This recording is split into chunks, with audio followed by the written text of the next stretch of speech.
Eh, Halo Budum. Sorry sebelumnya gue jarang bikin konten karena ya kursi Secret Lab gue lagi dipinjem. Dan sekarang gue minjem kursi abang-abangan tukang bakso yang biasanya mantau gue kalau gue ngedark jokes pas live stream di depan. Makasih bang abang tukang bakso ya kursinya, jadi gue bisa bikin konten akhirnya. Ya.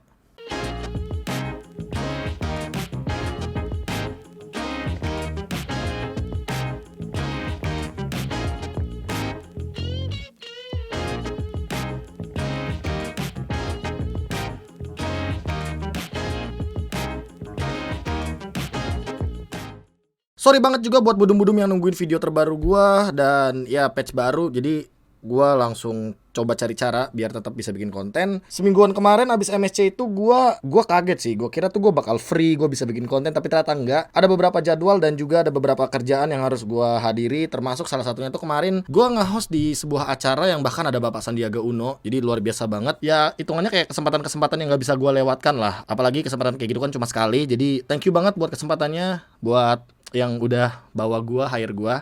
Anyway, kita bakal langsung kembali untuk ngebahas patch terbaru. Ini patch pada tanggal 28 bulan Juni 2022. Tapi ada beberapa perubahan yang terjadi, revamp dan segala macamnya, yang nggak akan gua bahas seperti biasa karena sesuai dengan logo wallpaper yang udah muncul pas kalian masuk ke loading screen, itu kan ada Faramis, Vexana sama Leomord. Sebenarnya gua bakal bahas untuk tiga hal itunya tuh dikit gitu loh. Dalam artian gua nggak bakal bahas semuanya di sini. Gua bakal bilang aja kayak ya tiga hero itu revamp gitu loh. Tapi buat Faramis nanti special case bakal gua bahas karena ada battlefield adjustment yang terjadi, yaitu adalah 4 minion di mid. Nah, dengan 4 minion di mid, kira-kira apa sih yang bisa kita lakukan? Meta seperti apa yang bakal dibawakan? Dan nantinya bakal ada perubahan apa-apa aja yang ada di dalam Land of Dawn. Jadi kita bakal ringkasin dimulai dari adjustment hero sampai dengan nanti battlefield adjustment. Kalau begitu langsung aja kita bahas satu demi satu. Let's go. Yang pertama adalah adjustment hero yang di buff. Terisla, sosok hero EXP laner yang benar-benar udah jarang banget untuk digunakan, kali ini lumayan mendapatkan buff yang signifikan. Skill 2 dari Terisla memiliki efek baru yang sekarang skill ini tidak bisa dibatalkan oleh efek crowd control, kecuali efek suppress. Ya, hitungannya mirip-mirip sama Akai kalau misalkan lagi ngelakuin ultimate. Tentunya dengan efek slow ini membuat Terisla makin kuat untuk melakukan laning phase dan juga melakukan team fight. Untuk ultimate-nya,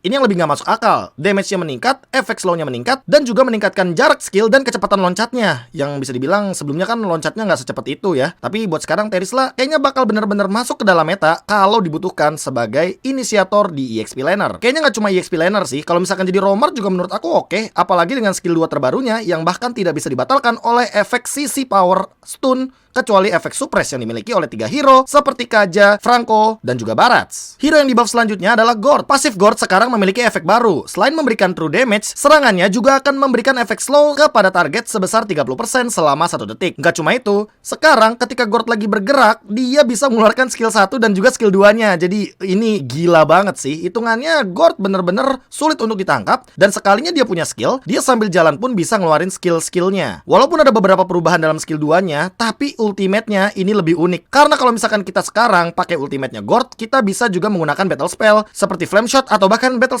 spell lainnya. Jadi bisa multitasking sekaligus flickernya mungkin bisa digunakan untuk escape dari ancaman tertentu. Tapi kalau menurut kalian dengan perubahan ini, apakah Gord akan makin sering muncul di Land of Dawn? Kalau menurut aku sih ya 50-50 ya, karena damage-nya pun tidak begitu tinggi dan tidak begitu mematikan. Xavier mendapatkan sedikit perubahan, yaitu adalah adjustment pada pasifnya yang berkurang di penambahan setiap stack-nya. Untuk skill 1, skill 2, rata-rata kita melihat untuk base damage-nya itu dikurangi dan juga ditambahkan. Tapi di satu sisi, kalau misalkan kita melihat dari persenan magic power-nya, ini magic power-nya lumayan signifikan meningkat. Membuat Xavier menjadi sosok mid laner yang sangat amat membutuhkan item. Dan juga dengan perubahan ini, kalau misalkan nanti makin late game, otomatis Xavier dengan magic power persenan bonusnya akan lebih mematikan. Ya walaupun emang nggak begitu banyak untuk perubahan yang terjadi dari base damage-nya, tapi hal ini akan membuat Xavier lebih mematikan kalau misalkan punya magic power bonus persenan yang lebih tinggi. Apalagi kalau misalkan udah ngomongin late game dan beberapa perubahan item yang nanti akan kita bahas perlahan-lahan. Nana mendapatkan adjustment. Sedikit aja, tapi lumayan berfungsi untuk skill satunya yang mengubah Nana menjadi tipikal spammer di mid lane. Walaupun skill 2-nya di nerf dengan mengurangi jarak penggunaannya, tapi untuk ultimate-nya sekarang lebih dioptimalkan untuk mempersingkat jeda sebelum serangan pertama. Jadi, nanti bakal lebih mempermudah Nana untuk melakukan efek stun. Di era meta tank sekarang, Lunox ternyata langsung mendapatkan buff yang lumayan membantu dia ketika udah mulai di late game. Ingat ya, di late game, bukan early game. Lunox skill 2-nya yang Chaos Assault, yang ungu, ya kan, itu ditinggalkan ditingkatkan untuk maksimum HP targetnya. Sebenarnya dengan dikembalikan ke 5%, artinya Lunox itu dibalikin kepada settingan pabriknya. Cuma untuk magical bonus powernya bisa dibilang agak sedikit diturunkan 10%. Jadi damage yang akan diberikan Lunox itu adalah tergantung dari total HP dari lawannya. Kalau misalkan lawannya banyak hero-hero tebel, otomatis maksimum HP targetnya bakal lebih tinggi. Dan damage yang akan diberikan Lunox bakal lebih sakit juga. Hal ini akan membuat siapapun yang berhadapan dengan Lunox, kalau darahnya makin tebel, damage yang diterima bakal lebih menyakitkan. Di saat mid laner lain mendapatkan buff, Julian mendapatkan efek yang lumayan banyak untuk di nerf, yaitu adalah dari efek spell fam-nya yang dikurangi dari 25% menjadi 20%. Untuk skill 2 basic dan juga yang di enhance, ini juga mengurangi efisiensi lifesteal untuk mencocokkan dengan skill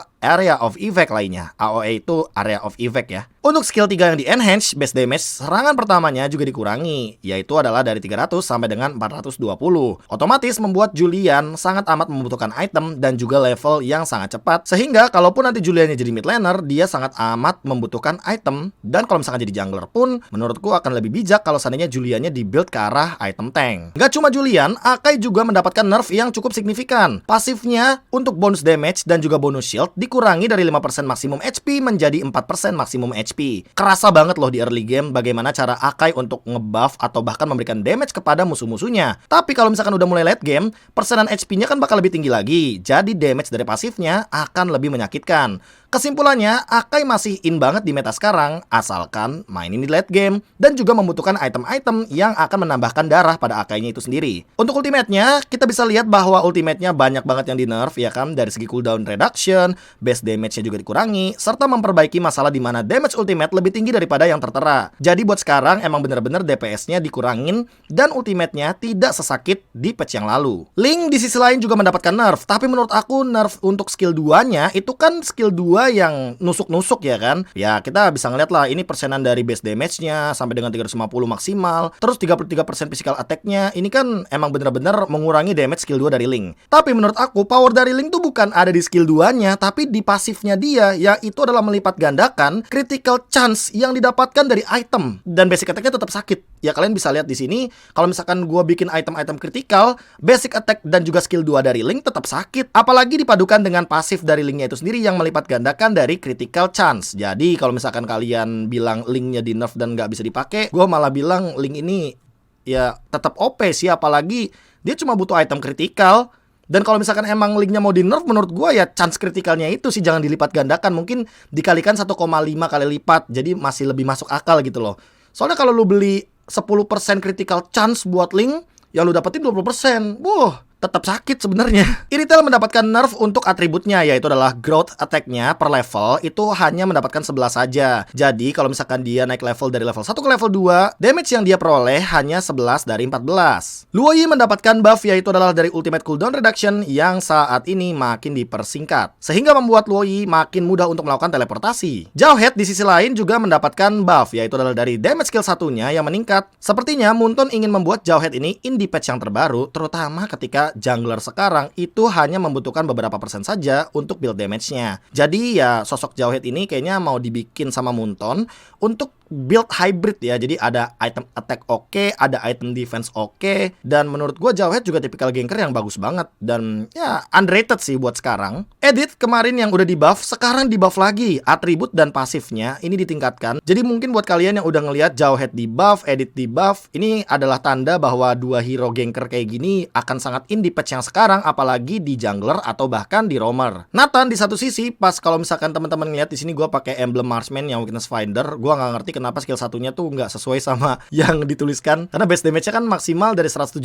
sampai 500 ya kan. Tapi pas gua pakai yang harusnya damage-nya keluar 175 kok jadi 500 sih kayak. Ini kan harusnya maksimum attack-nya kan. Terus pas udah level 15 ditembak jadi 1000. Jadi kayak ini ngebug apa gimana gua nggak ngerti sih, tapi ya Nathan di buff intinya. Pakito juga di buff, yaitu adalah skill 2-nya yang meningkat sesuai dengan bonus physical attack-nya yang sampai dengan 165%. Jadi otomatis kalau kalian mau bawa Pakito, siapkan build attack yang lebih sakit dan juga efek penetration yang lebih mematikan. Sehingga nantinya skill 2-nya akan lebih sakit ketika dikeluarkan oleh sosok dari Pakito. Nah, itu baru dari hero adjustment. Sekarang inilah dia yang akan kita bahas dan lebih detail karena penyesuaian Battlefield ini banyak banget yang sedikit berubah, terutama dari satu perubahan yang terjadi di mid lane.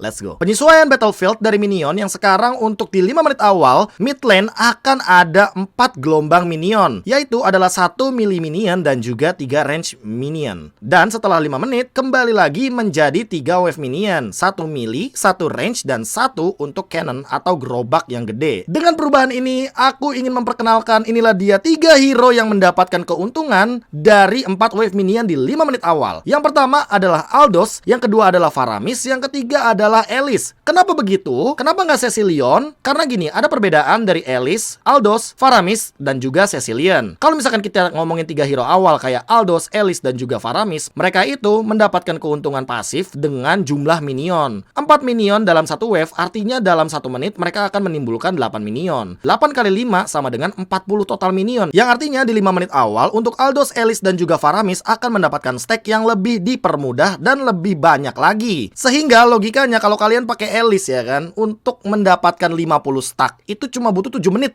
Yang sebelumnya kalian butuh 9 menit loh. Jadi ini benar-benar mempersingkat waktu kalian untuk mendapatkan 50 stack, terutama untuk Elise gitu loh. Ya bayangin aja lu menit 7 udah langsung perang gitu kan. Ya jadi lebih mempermudah kalian untuk mendapatkan stack. Bang, kenapa nggak Cecilion aja? Cecilion juga mainin stack. Nah, ini dia bedanya. Cecilion itu menambahkan efek stacknya kalau misalkan skillnya connect kepada minion atau lawan atau jungle, tapi tidak dengan last hit. Dan kalian tahu, di 5 menit awal, Cecilion itu akan sangat sulit sekali untuk melakukan 3 kali tamparan. Karena user Cecilion lebih tahu lah. Biasanya kalian tuh di 5 menit awal lebih hemat mana. Jadi pakainya 2 kali tamparan, abis itu ngereset dulu skill satunya, baru nanti kalian ngeluarin lagi skill-skillnya. Dan itu memperlama Cecilion untuk farming. Mungkin daripada jadi mid laner akan lebih bijak kalau seandainya Cecilionnya jadi gold laner. Karena untuk perbandingan dari goldnya sekarang, biasanya di mid lane itu bakal hanya mendapatkan 180 gold. Sementara untuk di gold lane itu kalau misalkan kalian 3-3-nya last hit, itu kalian bisa dapetin sekitar 220 gold. Perbandingannya 40 gold, 40 kalau misalkan satu wave ya, 80 kali 5 menit ya. Jadi ada 400 gap perbedaan antara mid lane dan juga gold lanernya. Kalau gua salah matematika sorry, tapi ini penghitungan kasar aja. Dan dengan perubahan kayak gini, kita tidak akan kaget kalau nantinya kita akan melihat ganker-ganker di mid lane kayak misalkan Jauhead, Chow, atau mungkin siapa lagi, Julian ya kan, yang tadi udah di nerf. Tapi menurut gua dengan 4 minion level 3-nya lebih cepat, Juliannya juga bakal rotasi lebih gampang. Dan ingat, ini hanya 5 menit awal. Kalau misalkan mid laner sekarang tanya, "Bang, apa bedanya 4 minion ini di 5 menit awal?" Bedanya gampang banget. Kalian dituntut untuk melakukan clear wave minion secepat mungkin, tapi kalian juga nggak boleh ninggalin laning kalian. Karena di 5 menit awal akan sangat mudah sekali untuk lawan-lawan kalian nyerang ke arah gold shield turret. Jadi perhatikan mid lane turret kalian ya, jangan sampai kalian ya ngebiarin turret kalian tuh digrogotin gitu loh. Apalagi sebagai mid laner, kalau mid laner musuh kalian dapat gold shield turret itu gap goldnya bakal makin lebih jauh dan mempermudah mid laner lawan kalian tuh jadi dapetin item. Apalagi kalau misalkan pakai emblem yang match ya, yang ini ya, yang apa, mystery shop kalau nggak salah. Itu mempermudah match atau mid laner untuk dapetin item lah pokoknya. Apalagi kan cuma bayar sekitar 90% doang. Nah, untuk jungler ini ada beberapa perubahan juga yang signifikan, yaitu adalah dari penyesuaian yang pertama, yang dimana setiap pemegang retribution di 5 menit awal tentunya tidak akan memperoleh gold dan EXP dari minion ketika terdapat hero satu tim yang tidak menggunakan roaming footwear atau roam item di sekitarnya. Pengurangan hadiah minion ini ditingkatkan dari 30% jadi 50%, otomatis membuat kalian sebagai jungler dilarang total untuk mengambil minion. Jadi please jangan ambil minion punya laner kalian. Jungler sekarang ubah mindsetnya. Gua bukan hero prioritas, tapi gua adalah hero support ganking power di early game, apalagi di 5 menit awal. Jadi usahakan jungler sekarang menggunakan hero-hero utility. Nanti akan kita bahas juga di penyesuaian yang ketiga. Penyesuaian yang kedua ini berhubungan dengan level. Nah, ini juga gua agak sedikit tanda tanya sama Munton. Ini di 5 menit awal kalau misalkan ada jungler yang ketinggalan 2 level, perolehan EXP-nya akan sedikit lebih meningkat. Ya, gua kayak nanya kayak berapa persen XP yang didapatkan? Terus dengan konsep apa kalau misalkan si jungler yang ketinggalan level ini dapetin EXP yang lebih tinggi? Karena gini, kalau misalkan kita pakai item roam, ya kan, itu EXP sama goldnya jelas. Misalkan per 4 detik dapat 10 gold, dapetin berapa persen XP, ya kan? EXP. Nah, EXP sama HP beda soalnya. Nah, tapi dengan penyesuaian ini, gue tidak melihat persenan yang ditunjukkan oleh Munton. Kayak misalkan, kalau misalkan beda 2 level, per monster jungle di 5 menit awal, kalian bakal dapetin bonus 10% EXP. Dan gue nggak tahu, nggak ada angka pasti di sini. Ya kasarnya Munton cuma kasihan aja kalau misalkan jungler kita ya kan ketinggalan 2 level sama musuh, ya nanti akan dipermudah loh EXP-nya di 5 menit awal. Padahal kan ya kalau jungler kita kalah sama jungler lawan apalagi beda 2 level, ya itu derita jungler kita karena di invade kah, karena dihajar dari awal. Apalagi dengan perubahan-perubahan yang terjadi, ini ngebuat jungler sekarang emang posisinya lebih ke posisi 4 sih menurut gua. Ya singkatnya ya derita lu gitu loh. Ya tapi emang aneh juga sih, nggak ada angka pasti, nggak ada persenan pasti dari EXP-nya yang ngebuat kita tuh bisa nyimpulin kalau oh iya loh kalau kita ketinggalan 2 level kita bisa nyusul. Lah kalau ketinggalannya 1 level nyusulnya gimana kalau nggak ada bonus EXP-nya? Pusing dah itu kalau dibahas. Ya jadi makanya gua kayak mempertanyakan aja untuk penyesuaian kedua, kayak sebenarnya nggak perlu sih. Ya atau perlu sebenarnya. Tapi gue nggak ngerti cara mekanismenya tuh gimana gitu loh. Atau kalau kalian tahu boleh tulis di kolom komentar biar gue dan teman-teman lainnya, budum-budum lainnya juga bisa lebih mencerna untuk maksud penyesuaian yang kedua gitu loh. Next, untuk penyesuaian yang ketiga bisa dibilang ini akan membuat adil kalian para pemegang retribution. Jadi buat sekarang damage retribution itu akan sesuai dengan damage retribution yang ada dan angkanya tertera di dalam in-game. Jadi untuk maksimum damage retribution itu nggak bakal lebih dari 2580 dan kalian bisa menghitung sekarang bagaimana cara melakukan retribution. Karena sebelumnya kalau misalkan kalian pakai Lancelot, kalian pakai emblem sawi, damage-nya itu bisa meningkat jauh banget, bahkan 3500 pun kalau kalian pencet retribution itu bisa auto dapet gitu loh. Tapi buat sekarang dengan tulisannya damage retribution terhadap creep tidak lagi dipengaruhi oleh peningkatan damage, otomatis membuat hero-hero kayak Lancelot jadi kayaknya bakal dipakai lagi sih buat ngadu kontes retribution, kecuali ada perhitungan khusus kalau misalkan pakai Tonros sama retribution. Nah itu udah lebih ke mekanisme lah, udah lebih ke adu mekanik kalau kayak gitu. Tapi buat emblem sawi kayaknya udah boleh kita katakan terima kasih banyak atas jasanya, karena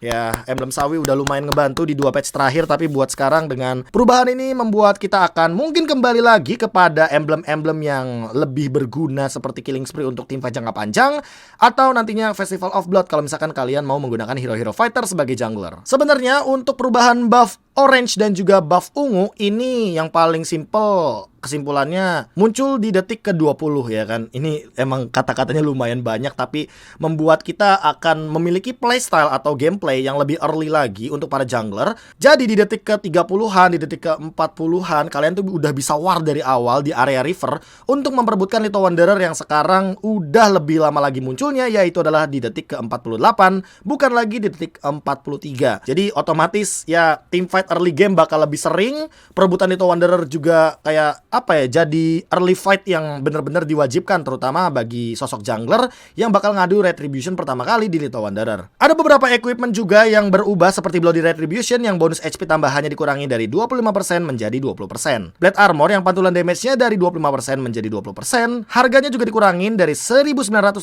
menjadi 1910. Tapi menurut gue Blade Armor malah jadi gampang buat didapetin gak sih? Dan ini membuat marksman harus lebih worry, takutnya roamer musuh bikin Blade Armor di first item walaupun damage pantulannya 20%, tapi kan ya armornya tebel gitu loh. Jadi menurut gue ini malah buff gak sih? Ya iya sih, persenannya berkurang, tapi tetap itu murah banget, 1910 buat romer-romer gitu kan. Gak cuma Blade Armor yang harganya berkurang, Radiant Armor juga dikurangi dari sekitar 1980 jadi 1880. Dari pengurangan damage-nya yang sebelumnya 3 sampai dengan 10, sekarang hanya jadi 5 sampai dengan 8 per stack-nya. Bahkan stack Radiant Armor aja buat sekarang cuma sampai dengan 5 deh. Kalau misalkan 5 berarti 8 kali 5 40 ya kan. Dan kalau misalkan kali 6 ya 48. Gak lebih dari itu. Sebelumnya kan maksimal 60 ya, berarti 10 kali 6. Jadi buat sekarang kayaknya magic defense-nya bener-bener lebih diwajibkan untuk Radiant Armor kalau misalkan kalian butuh darah. Dan kalau misalkan untuk nge-counter Genius One aja. Kalau misalkan kalian untuk nge-counter Divine Glaive kayaknya lebih worthy Athena Shield. Tapi